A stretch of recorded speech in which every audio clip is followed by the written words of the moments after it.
家好，我係馮文海，呢個我太太羅小姐，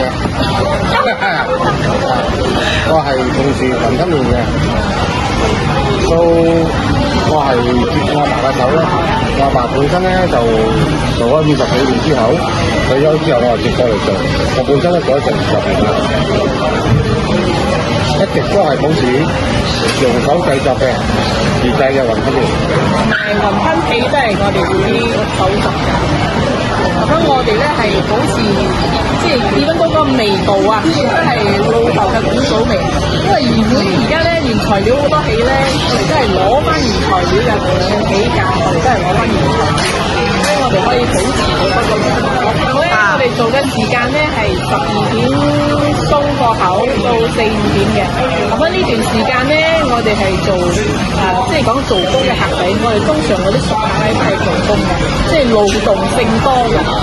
即係點解咧？好似做所以佢哋嘅支餐嘅時候咧，就需要即係講支會 heavy 啲咯。最緊要食得飽。最緊要抵食，食得飽，食得飽。最緊要食得飽。本身我哋嘅麵好多都講，你係咪冇雞蛋水啊？你食唔到個蛋水嘅味道咯，同埋大眾化啦價錢。